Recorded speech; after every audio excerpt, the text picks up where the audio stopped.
Doctor عمر ریاض عباسی صاحب آپ کی جانب آنا چاہوں گی. جیسے ہم نے دیکھا ہے کہ پاک افغان سرحد پہ گزشتہ رات جس طرح سے طالبان نے اشتعال انگیزی کی اور جب پاکستان کی جانب سے پاک افواج کی جانب سے جوابی کارروائی کی گئی تو پھر معافیا مانگنے کا سلسلہ شروع ہو گیا اور یہ کہا گیا کہ جی حملہ نہ کیا جائے. تو آپ کس طرح سے دیکھتے ہیں کہ جب ان کو پتا ہے کہ ان کے پاس اتنی کیپیسٹی بھی نہیں ہے کہ وہ پاک افواج کا مقابلہ کر سکیں, تو ایسی اشتعال انگیزی کا مقصد کیا ہے پھر؟ بہت شکریہ. دیکھیں, سب سے پہلے ہسٹری میں دیکھیں 1947 میں پاکستان جب آزاد ہوا تو افغانستان پہلا ملک تھا جس نے اقوام متحدہ کی رکنیت اور شمولیت کے حوالے سے پاکستان کے خلاف ووٹ دیا تھا. تو پاسٹ ہسٹری کچھ اچھی نہیں ہے. داؤد خان سے لے کے آنورڈ پاکستان میں 30 تحریکیں دہشت گردی کی اس کی بنیاد افغانستان نے رکھی. آپ کو یاد ہوگا کہ پشتونستان کا شوشہ 73 میں پمفلٹ گرائے گئے تھے قبائلی علاقوں میں. اس وقت ذوالفقار علی بھٹو کی حکومت تھی. جب پاکستان کو دھمکی دی گئی تھی کہ فاٹا سے وڈرا کرے تو انہوں نے افغانستان کی سرحد پہ ایکسٹرا فوجی تعینات کی اور ایک افغان سیل قائم کیا تھا پاکستان کی وزارت خارجہ میں. اس کے بعد اس کو ڈپلومیٹک اینگل سے دیکھنے کی کوشش کی گئی, لیکن لیٹسٹ میں سمجھتا ہوں کہ جو چابی دی گئی ہے امیر متقی کو جے شنکر کی طرف سے, وہ چابی اسی کی تھی. اور آپ حیران ہوں گی کہ ایمبولنس پیش کی گئی افغانیوں کو تحفے میں, ایمبولنس کا ایک پورا سیٹ تھا. تو انڈیا کو بھی پتہ ہے کہ ہم مار کھا چکے ہیں, ہیٹ اتنی فیل ہو گئی ہے, بجائے اسلحہ دینے کے انہوں نے ایمبولنس دی ہے کہ پاکستان تمہیں ٹھوکے گا تو ایمبولنس تمہارے کام آئے گی. تو جب چابی والا کھلونا بن چکا ہے افغانستان, جو ہندوستان کی چابی پہ چلتا ہے, کبھی سوویت کی چابی پہ چلتا تھا, اس وقت سوویت جب گرم پانیوں تک آنے کی بات کرتا تھا تو کس نے قربانیاں دی افغانستان کے لیے؟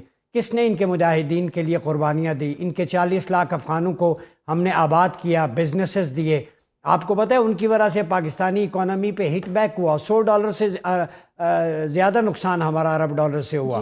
لیکن آج دیکھیں کہ افغانستان ہمیں کیا صلہ دے رہا ہے. کرکٹ کے میدان میں بھی نفرت ہے, پاکستانی جھنڈے کو ایکسیپٹ نہیں کرتے, ان کا لٹریچر اور شہرا پاکستان کے خلاف نظمیں لکھتے ہیں, ان کے آرٹ میں پاکستان مخالف ہے. اس لیے کہ ہندوستان چاہتا ہے کہ وہاں پہ اپنی سیف ہیونز رکھے, اور ٹی ٹی پی کے جو کیمپ کنڑ میں, نورستان میں اور دیگر علاقوں میں ہیں وہ را فنڈڈ ہیں, این ڈی ایس انہیں یوز کر رہی ہے. یہ ہیوی فنڈنگ افغان گورنمنٹ کو مل رہی ہے تاکہ وہ طالبان کو پاکستان میں بھیج سکیں. لیکن الحمد تعالیٰ خوارج کو بہترین انداز میں ہم جو ہیل کی طرف پارسل کر رہے ہیں.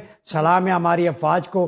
رات کی تاریکی میں بھی دشمن نے آزما لیا, بنیان و مرصوص میں بھی اب ڈیفرنٹ ٹیکٹکس کے ذریعے آزما رہا ہے, اور یہ خوش آئند ہے. ہماری ریزیلینس چیک ہو رہی ہے, ہر محاذ پہ ہماری پریکٹس ہو رہی ہے, چاہے افغانستان ہو, چاہے رشیا ہو, چاہے خوارج ہوں, چاہے ہندوستان ہو. ہر محاذ پہ فوج نے ہمیشہ قوم کا سبز ہلالی پرچم بلند کیا ہے. اور ہمیں اب تھوڑا ہوشیار ہو جانا چاہیے کہ انڈین بیک سپانسر ٹیررزم کی جو سیف ہیونز ہیں افغانستان میں, ایک ایک کمینگاہ کو ختم کرنا ہوگا. اب پیچھے نہیں ہٹنا, تب جا کے پاکستان میں امن قائم ہوگا. بھائی صاحب, یہ بہت اہم نکتہ آپ نے اٹھایا ہے کہ جس طرح سے بھارت اپنی پراکسیز کو یوز کر رہا ہے, پاکستان کو اب ان کے خلاف ایک فیصلہ کن کارروائی کرنی ہوگی. عباسی صاحب یہ فرمائیے گا کہ ہم نے دیکھا کہ جس طرح سے بھارت اپنی پراکسیز کے ذریعے یہاں پر مذموم کارروائیاں کرتا ہے, ہمارے ایسٹ بارڈر اور ویسٹرن بارڈر, اب دونوں پر جو ہے وہ کوشش ان کی یہ ہے کہ ان کو انگیج رکھا جائے.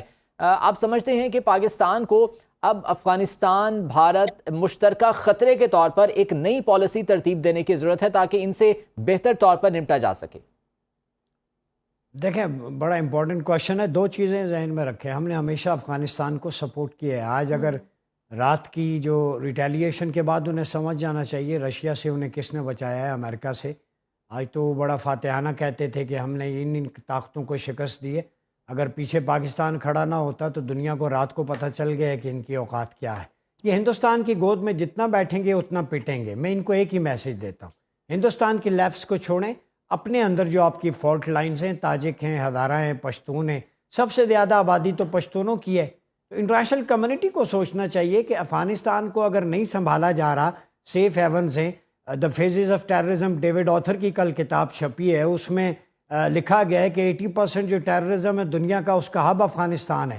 اس میں کنڑ, نورستان, جو ٹارگٹ پاکستان نے کہے ہیں سیف ہیونز, اب فیسز آف ٹیررزم اس کو ایکسیپٹ کر رہا ہے. تو پاکستان کی اسٹریٹجک کمیونیکیشن اور ہمارا دماغ اتنا آگے جا چکا ہے کہ جو بات ہم پہلے کہتے ہیں بعد میں وہ ریسرچ پیپر اس کو ثابت کرتے ہیں. یہ کتابیں تو ویسے چھپی ہیں. تو آپ پہلے وہاں پہ داعش کو، القاعدہ کو، ٹی ٹی پی کو صاف کریں.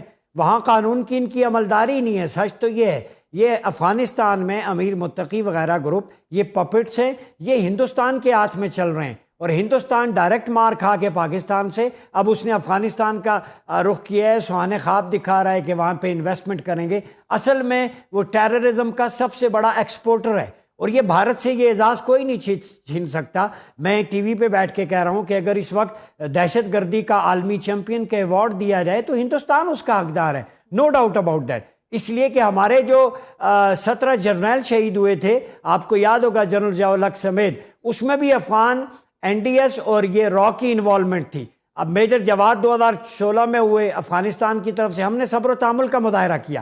اے پی ایس میں جو کچھ ہوا وہ را اور این ڈی ایس کا نیکسس اس میں شامل ہے، ثابت ہو گیا ہے کلبوش. تو یہ ساری چیزیں جب وہاں سے آتی ہیں تو ہمیں بھی ڈپلومیٹیکلی تھوڑا اپنا رکھنا پڑے گا لابنگ، کہ افغانستان کو عالمی سطح پر ایکسپوز کریں. جو افغانستان کی ٹیررزم اور ہندوستان کا نیکسس ہے اس کو ایکسپوز کیا جائے کہ بھارت بنیان مرصوص کے بعد اتنی کمینگی حد تک جا چکا ہے کہ وہ افغانستان کے روٹ کے ذریعے اپنی لاجسٹکس انہیں دے کے پاکستان کے خلاف استعمال کر رہا ہے. تو یہ جنگ جو پاکستان افغانستان کی نہیں ہے، ہندوستان افغانستان کی دیوار کے پیچھے چھپ کے پاکستان پہ وار کر رہا ہے.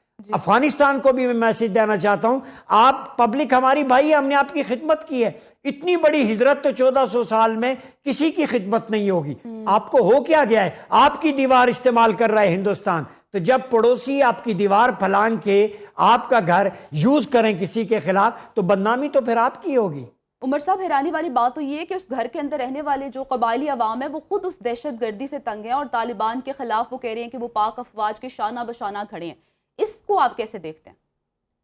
دیکھیں، قبائلی عوام ہمیشہ پاکستان کے ساتھ ہیں. یک زبان دو قالب، 65 کی جنگ ہو، اس کے بعد آنورڈ جتنی بھی ہوں، انہوں نے ہمیشہ مقابلہ کیا ہے. وہ پاکستان، ان کے دل پاکستان کے ساتھ دھڑکتے ہیں. یہ داؤد خان نے جو کہا تھا نا، پختونستان کا شوشہ چھوڑا تھا کہ وہ ایک الگ سے، میں سمجھتا ہوں افغانستان میں پشتونستان بننی چاہیے. افغانستان میں اکثریت پشتونوں کی ہے. ہمارے قبائلی تو پاکستان کے ساتھ ہیں، یہاں ڈائیورسٹی ہے، انکلوسیونیس ہے.